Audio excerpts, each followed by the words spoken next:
ರೈತರ ಜೀವನದಲ್ಲಿ ಒಮ್ಮೆ ದುಂಬೆಗಳನ್ನು ಎಬ್ಬಿಸಿ ಅವರೆಲ್ಲರನ್ನು ಮಟ್ಟ ಹಾಕಿ ಈ ಊರಿನಲ್ಲಿ ರಣವಾಗಿ ನಾನು ಆರಾಧಿಸಿದ್ದೇನೆ.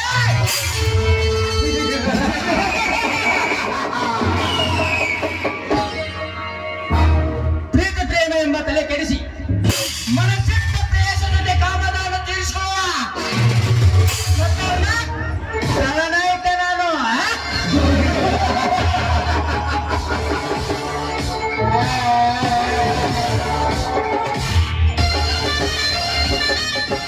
ಸತ್ಯಮೇವ ಜಯತೆ ಸತ್ಯಮೇವ ಜಯತೆ ಎನ್ನುವ ಶಬ್ದ ಸತ್ಯವಾಗಿದೆ ಈ ಕಲಿಕಾಲದಲ್ಲಿ.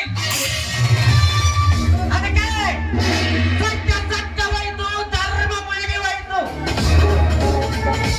ಪ್ರಜಾತಂತ್ರಿಗಳ ಕಣ್ಣಿನ ಕಾರಣ ಹೊರಿಸಿ ಅವರು ಸಾಹಸವಾದ ಕಪಟದಿಂದ ಕಣ್ಣೀರು ತರಿಸುವುದೇ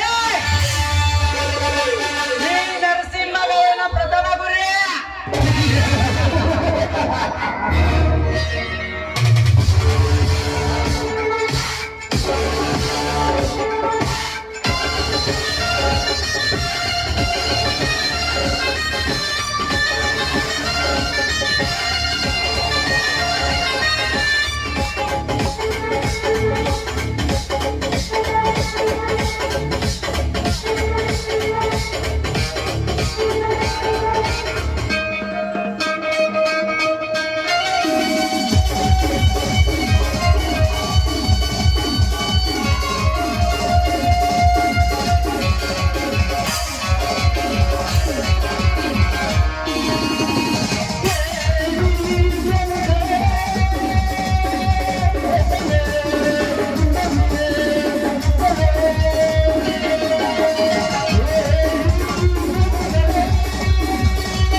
ತಾಯಿ ಜಗನ್ಮಾತೆ, ತಂದೆ ತಾಯಿಯನ್ನ ಕಳೆದುಕೊಂಡು ಅನಾಥಳಾದ ನಾನು ಈ ದಟ್ಟವಾದ ಕಾಡಿನಲ್ಲಿ ಅಲೆದಾಡ್ತಿರುವುದು ನನಗೆ ಗೊತ್ತಾಗುತ್ತಿಲ್ಲ.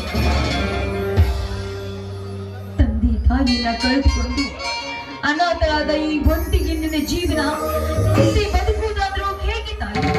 ಹೇಗೆ ಜೀವನ ಕಲಿಯಲಿ ನಾನು? ಒಂದು ತುತ್ತಿನ ಅನ್ನಕ್ಕೂ ಕೂಡ ಈ ಕಾಡೊಡವೆಯಲ್ಲಿ ಅಲೆದಾಡುವಂತಾಯಿತು ಈ ಹೆಣ್ಣಿನ ಜೀವನ. ಲೇ ಹೆಣ್ಣೆ, ಯಾರು ನೀನು? ನಿನ್ನ ಹೆಸರೇನು? ಸಾವುಕಾರ, ನಾನೊಬ್ಳು ಅನಾಥಳು, ಒಂಟಿ ಹೆಣ್ಣು. ಅದಲ್ಲದೆ ನನ್ನ ಹೆಸರು ಸುಮತಿ ಅಂತ. ಅಂದ ಹಾಗೆ ನನ್ನಿಂದ ಏನಾಗ್ಬೇಕಾಗಿತ್ತು ಸಾವುಕಾರ? ಬಡತನ? ಸುಮತಿ, ಬಡತನದಲ್ಲಿ ಬೇರೆ ನಿನಗೆ ಸಾಕಷ್ಟು ಮಠ ಹಣ ಕೊಡುತ್ತೇನೆ. ಮಣ್ಣಿರುವ ನಿನ್ನ ದೇಹವನ್ನು ನನಗೆ ಅರ್ಪಿಸಿ ಬಿಡು. ಎಲ್ಲೋ ಸಾವುಕಾರ, ನಿನ್ನಂತವನಿಗೆ ದೇಹವನ್ನ ಅರ್ಪಿಸಲಿಕ್ಕೆ, ನಿನ್ನ ಹಣದ ಆಸೆ ಪಡುವುದಕ್ಕೆ ನಾನು ಇಟ್ಟುಕೊಂಡ ಸೂಳೆ ಅಲ್ಲವೋ? ದುಡಿದು ತಿನ್ನುವಷ್ಟು ಶಕ್ತಿ ಕೊಟ್ಟಿದ್ದಾರೆ ಆ ನನ್ನ ತಾಯಿ ದುರ್ಗಾ ಮಾತೆ. ಅಷ್ಟೇ ಅಲ್ಲದೆ ನಿನ್ನಂತ ಕಾಮುಕರಿಗೆ ಸರಕು ಹಾಸಿ ಸುಖ ಪಟ್ಟು ಬದುಕುವುದನ್ನ ಕೇಳಿ ಕಳಿಸಿಕೊಂಡಿಲ್ಲ ನನ್ನ ಹೆತ್ತ ತಂದೆ ತಾಯಿ. ಸುಮತಿ, ಪ್ರತಿಯೊಂದು ಮೊದಲನೇ ಸಲ ಮಾತನಾಡುವುದು ಹೀಗೆ. ಟೈಮ್ ವೇಸ್ಟ್ ಮಾಡಬೇಡ. ನನ್ನಂತ ರಸಿಕರ ಜೊತೆ ಸಂಭ್ರಮದಿಂದ ಅನುಭವಿಸು ನೀನು ಸ್ವರ್ಗ ಸುಖ. ಒಂಟಿ ಗಿಳಿ ಸಿಕ್ಕಿದ್ದರಂತ ಈ ರೀತಿ ಸೊಕ್ಕಿನಿಂದ ಮಾತಾಡೋದು ಸರಿಯಲ್ಲ. ಸುಮ್ಮನೆ ಇಲ್ಲಿಂದ ಹೊರಟು ಹೋಗು. ಹೊರಟು ಹೋಗು. ಲೇ ಸುಮತಿ, ಮಕ್ಕಳಿಗೆ ಅರಳಿದ ಗುಲಾಬಿ ಎತ್ತಿರೋ ಈ ಹೆಣ್ಣನ್ನು ಬಿಟ್ಟು ಇಲ್ಲಿಂದ ಹೊರಟು ಹೋಗಲು ನಾನೇನು ಕೈಲಾಗದ ಹೇಳಿ ಅಲ್ಲ. ಸುತ್ತು ಹತ್ತಾರ ಹಳ್ಳಿಯ ಸಹಕಾರ ಈ ನರಸಿಂಹಗೌಡ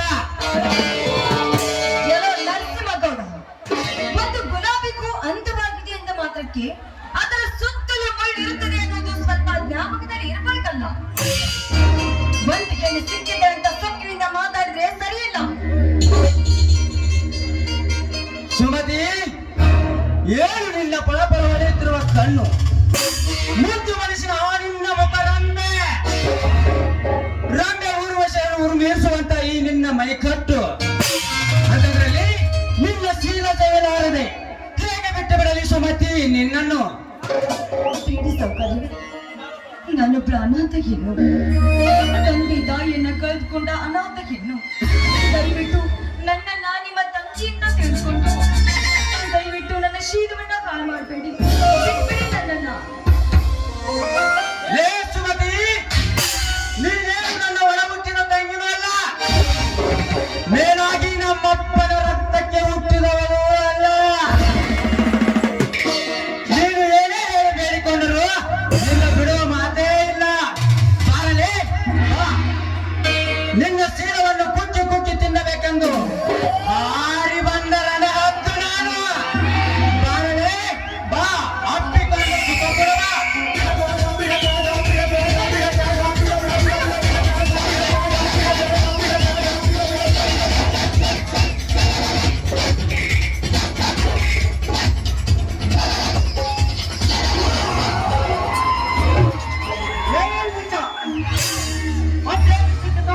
ನಾವೇನು ಬಲತ್ಕಾರ ಮಾಡಿದ್ದೇಲ್ಲ, ನಾಚಿಕೆ ನನ್ನ ಮಗನೇ, ಲೇನುಚ್ಚಾನನ ಮಗನೇ, ಸತ್ಯವಂತ, ಈ ರಣರಂಗದಲ್ಲಿ ಈ ರಣಹದ್ದನ್ನು ಎದುರಾಗಿಕೊಂಡು ತಪ್ಪು ಮಾಡಿಬಿಟ್ಟಿಯ ಮಗನೇ. ನಾನು ಸೈಲೆಂಟ್ ಆಗಿ ಹೇಳ್ತೀನಿ ಕೇಳು, ಇಲ್ಲಿಂದ ಹೊರಟೋಗಿ ಬಿಡು. ನಿನ್ನ ರೋಂಡವನ್ನು ಕರೆದು ನಮ್ಮ ಧ್ಯಾನಗೊಂಡಕ್ಕೆ ನಿನ್ನ ದನ ನಮ್ಮ ರಾಘವೇ ನಾನು ಸರ್ಕಾರಕ್ಕೆ ಕಟ್ಟಿ ಬಿಡ್ತೀನಿ ಮಗನೇ. ಹೆಣ್ಣಿನ ಮಾನವನಿಂದ ಆದರೆ ಹೋಗಲಿ ನನ್ನ ಪ್ರಾಣ ಪ್ರಾಣ.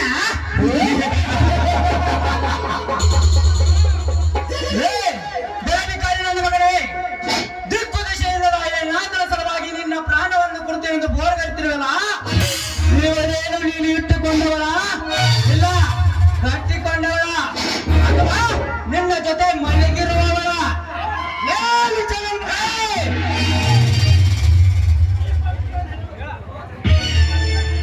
ನಶಮಗೌಡ, ಈ ಹೆಣ್ಣಿನ ಬಗ್ಗೆ ಇಷ್ಟು ಕೆಲವನ್ನು ಮಾತನಾಡ್ತಿರಲ್ಲ, ನಿನಗೇನು ಗೊತ್ತು ಈ ಹೆಣ್ಣಿನ ಬಗ್ಗೆ? ನಿನ್ನ ಹೆತ್ತ ತಾಯಿ ಕೂಡ ಒಂದು ಹೆಣ್ಣು, ನಿಂತಿರುವ ಜಾಗ ಕೂಡ ಒಂದು ಹೆಣ್ಣು, ನೀನು ಕುಡಿಯುತ್ತಿರುವ ಜಲಮಾತ ಕೂಡ ಒಂದು ಹೆಣ್ಣು. ಅದನ್ನು ಹತ್ತುಕೊಂಡು ಹೆಣ್ಣಿಗೆ ಗೌರವ ಕೊಡು, ಇಲ್ಲವಾದರೆ ನಿನ್ನ ಜೀವನ ಸರ್ವನಾಶ. ಉಚ್ಚಾರಣ ಮಗನೇ, ಸುತ್ತ ಹತ್ತಾರು ಜನರು ನನಗೆ ಶರಣೆಂದು ಸಲಾಮ ಹೋಗುತ್ತಾರೆ.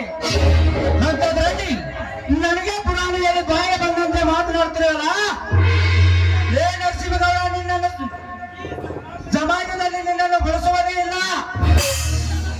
ಈ ಅನಾಥ ಹೆಣ್ಣಿನ ಸಲುವಾಗಿ ಮಾತು ಅಂದವರ ನರಸಿಂಹಗೌಡ ಈಗ ತೋರಿಸುತ್ತೇನೆ ನೋಡು.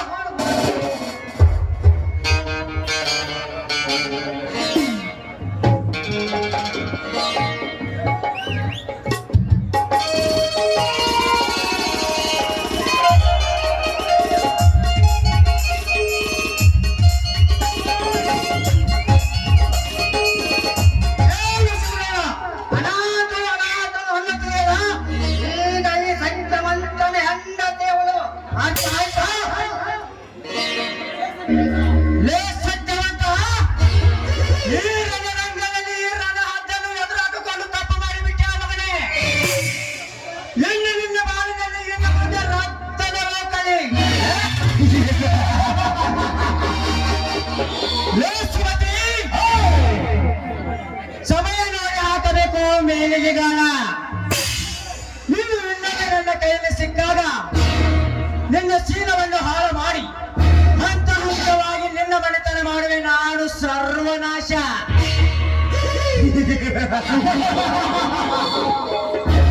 ಸುಮತಿ, ಮದುವೆ ಆಗಿದೆ ಎಂದು ಎಷ್ಟಿಗೆ ಬಿಟ್ಟು ಬಿಡ್ತೀನಿ ತಿಳಿದುಕೊಳ್ಳಬೇಡ. ಕೈ ಬರುವ ನಾಟಕ ಈಗ ಪ್ರಾರಂಭ. ಬರ್ತೀನಿ.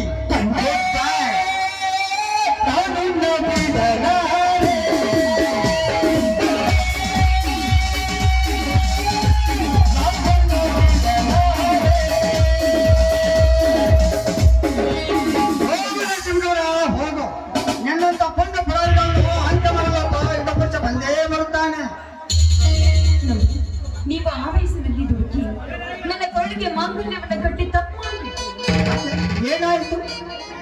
ನೋಡಿ, ನಾನೊಬ್ಬಳು ಅನಾಥ, ದಿಕ್ಕು ದಸೆ ಇಲ್ಲದೆ ಅನಾಥ ಹೆಣ್ಣು ನಾನು. ನನ್ನ ತಂದೆ ತಾಯಿ ಸಾಲದ ಬಾಧೆಯನ್ನ ತೀರಿಸಲಾಗದೆ ಬೇವಿನ ಮರಕ್ಕೆ ನೆರಳು ಹಾಕಿಕೊಂಡು ಸತ್ತು ಹೋದರು. ಬಂಧು ಬಳಗದವರು ನನ್ನನ್ನ ಯಾರೂ ನೋಡಲಿಲ್ಲ. ಯಾರು ಇಲ್ಲದ ಅನಾಥಳಾದ ನಾನು ಒಬ್ಬಂಟಿಯಾಗಿ ಜೀವನ ಸಾಗಿಸುತ್ತಿರುವೆ. ಯಾರು ಇಲ್ಲದ ನಾನೊಬ್ಳು ನತದೃಷ್ಟಳು. ನತದೃಷ್ಟಳು ಅನ್ನಬೇಡ ಸುಮತಿ, ನತದೃಷ್ಟಳು ಅನ್ನಬೇಡ. ಇನ್ನು ಮುಂದೆ ನಾನಿದ್ದೇನೆ, ನಿನ್ನನ್ನು ಚೆನ್ನಾಗಿ ನೋಡಿಕೊಳ್ತೇನೆ. ನೀನೇನು ಚಿಂತೆ ಮಾಡಬೇಡ. ನಿನ್ನ ಗುಣ ಅಪ್ಪಟ ಬಂಗಾರ, ಸ್ವಚ್ಛ ಮನಸ್ಸಿನ ಸಾಹುಕಾರ ನೀವು. ನಿಮ್ಮಂತವನ್ನ ಪತಿಯಾಗಿ ಪಡೆಬೇಕು ಅಂದ್ರೆ ನಿಜವಾಗ್ಲೂ ನಾನು ಪುಣ್ಯ ಮಾಡಿದ್ದೇನೆ ಸ್ವಾಮಿ. ಹೌದಾ ಸುಮತಿ, ಈ ಸುಂದರವಾದ ಜಾಗದಲ್ಲಿ ಒಂದು ಇಂಪಾದ ಗೀತೆಯನ್ನು ಹಾಡಬಹುದು. ಆಯ್ತು, ನಿಮ್ಮಿಷ್ಟದಂತೆ ಹಾಡಿ.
ಏನ್ರಿ ನನ್ನ ಹೃದಯದ ಪೂಜಿಸಿದೆಯಾ?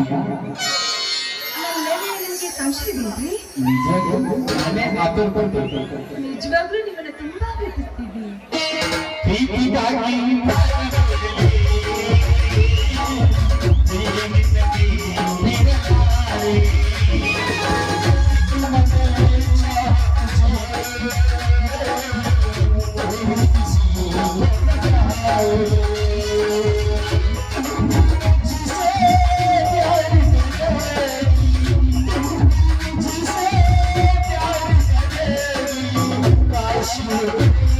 Yeah.